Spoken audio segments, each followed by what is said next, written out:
البدر علينا من ثنيات. بسم الله الرحمن الرحيم. الحمد لله رب العالمين حمدا يوافي نعمه ويكافي مزيده. اللهم صل على سيدنا محمد صلاة توسع بها علينا الأرزاق وتحسن بها لنا الأخلاق وعلى آله وصحبه وسلم. ربي أوزئني أن أشكر نعمتك التي أنعمت علي وعلى والدي ونعمل صالحا ترضاه وادخلني برحمتك في عبادك الصالحين. Asabiku semua, ketika kita memperhatikan perkembangan dakwah Salafi Wahabi di Indonesia, terkadang pastinya membuat kita dari kalangan Ahlus Sunnah wal Jamaah ya memunculkan kegelisahan sendiri ya atas eksistensi Islam sebagai agama pengetahuan. Islam diwahyukan pertama kali kepada Nabi Muhammad SAW ya dengan diksi Iqra, bacalah, ya mengindikasikan bahwa agama ini adalah agama pengetahuan. Kebenaran atas Islam adalah atas dasar ilmu pengetahuan yang diwariskan oleh Nabi Muhammad SAW kepada sahabatnya dan terus berurutan kepada ulama kontemporer yang sekarang berjumpa dengan kita. Ya. Arus utama keilmuan Nabi Muhammad SAW adalah riwayat yang sahih. Namun perlu dipahami bahwa Nabi Muhammad SAW juga mewarisi ilmu hikmah ya, berupa contoh. Ya. Ilmu hikmah dari Rasulullah SAW diturunkan kepada sahabat dan seterusnya sampai ulama ya, dengan jalan muwajahah atau bertatap muka antara guru dan murid. Akan tetapi saudara kita dari golongan sebelah, yaitu Salafi Wahabi, yang menganulir ilmu ini dan sering menghadap-hadapkan Rasul dan ulama. Mereka membuat jargon Rasul dan ulama, termasuk di dalamnya kiai, syekh, dan habaib. Benar mana? Azabiku semua. Menghadap-hadapkan Rasul dan ulama dalam dua kutub berseberangan memang sangat mudah. Ya. Salafi Wahabi sering mengajukan pertanyaan, Rasul dan ulama benar mana? Hadis ya, dan pendapat ulama lebih benar mana? Nabi Muhammad SAW tidak mungkin salah. Ulama bisa saja salah, maka harus ikut Nabi. Asabiku semua. Pertanyaan yang sangat tidak pantas dan cenderung tendensius untuk menghadapkan Rasul dan ulama dalam kutub berseberangan. Harus dipahami bahwa peran Rasulullah SAW sebagai pribadi, pendakwah, dan sumber hukum Islam tetap terbatas masa dakwahnya. Beliau wafat sekira umur 62 atau 63 tahun dan digantikan oleh para sahabat beliau. Setelah masa sahabat, maka muncullah generasi tabi'in yang menjadi murid langsung sahabat. Ya. Kemudian muncul generasi tabi'in dan seterusnya sama era ulama. Dan transmisi keilmuan dalam Islam ini kemudian disebut dengan sanad al-ilm, ya, sanad keilmuan. Nah, sanad keilmuan Rasulullah SAW tetap tersambung sampai ulama sekarang dan masih dijaga oleh para ulama.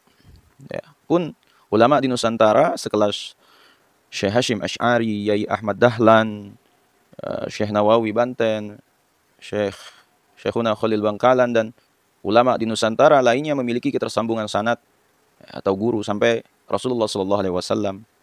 Ya. Asabiku semua, peran ulama dalam membina Islam dan menjadi pewaris keilmuan Nabi, itu sudah disabdakan oleh Rasulullah SAW. Ya, dalam sebuah hadis dikatakan sesungguhnya Allah Subhanahu wa taala tidak mencabut ilmu dengan mencabutnya dari hamba-hamba. Akan tetapi dia mencabutnya dengan diwafatkannya para ulama.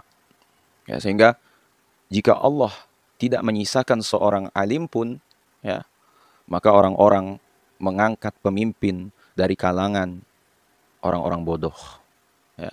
Kemudian mereka ditanya, ya, mereka pun berfatwa tanpa dasar ilmu. Mereka sesat dan menyesatkan. Ya, hadis riwayat Imam Bukhari dan Muslim. Asabiku semua, maka jargon pembenturan Rasulullah SAW dan ulama mana yang benar adalah tindakan su'ul adab atau tata krama yang buruk. Karena ilmu Rasulullah SAW tertransmisi melalui jalur ulama, bukan jalur lainnya. Ya, pembenturan tersebut adalah kesalahan fatal yang dilakukan oleh Salafi Wahabi. Ya.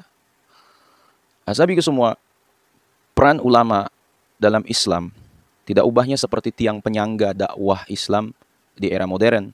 Ya. Tidak akan mungkin ilmu yang berkembang sekarang lepas dari peran ulama. Sebagaimana perkembangan ilmu tajwid adalah peran Abu Ubaid Qasim bin Salam yang wafat 224 Hijriyah.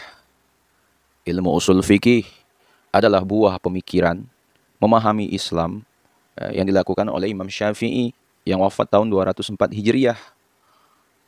Ya. Pun kaidah penyempurnaan tulisan Al-Quran sendiri tidak dilakukan pada masa Rasulullah SAW, namun oleh ulama bernama Abu Aswad Ad-Duaili yang wafat tahun 69 Hijriyah. Ya, ilmu-ilmu Islam lainnya seperti ilmu hadis, tafsir, mustalahah, gharib hadis, faraid, dan lain sebagainya adalah peran ulama. Asabiku semua, sumber utama pengembangan ilmu di Islam adalah Al-Quran dan Sunnah Nabi Muhammad SAW. Maka perkembangan ilmu ulama tidak lain kepanjangan dari dua sumber hukum Islam tersebut. Ya. Pokoknya adalah dalam transmisi dan perkembangan keilmuan harus memiliki sumber guru atau sanad muttasil. Ya. Kebersambungan sanad adalah bentuk otensitas ilmu agama Islam sampai akhir zaman kelak. Mencari guru yang memiliki sanad adalah keharusan seorang pembelajar Islam. Ya. Yang terpenting lagi jangan sampai terpengaruh oleh ulama yang berseberangan dari kaidah kita, akidah kita, pemahaman kita, yang tidak mau menghargai ulama dengan mempertentangkan kebenaran Rasul dan ulama. Ya.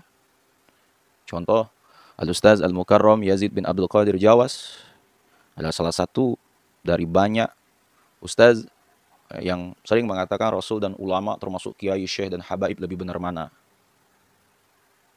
Kiranya sabda Rasul berikut menjadi penguat bahwa ulama dan penerus Nabi mafatihu lil khairi maghaliku lisyarri. Ya. Ulama sebagai kunci-kunci untuk membuka segala kebaikan dan sebagai penutup segala bentuk kejahatan. Wallahu a'lam. Assalamualaikum warahmatullahi wabarakatuh.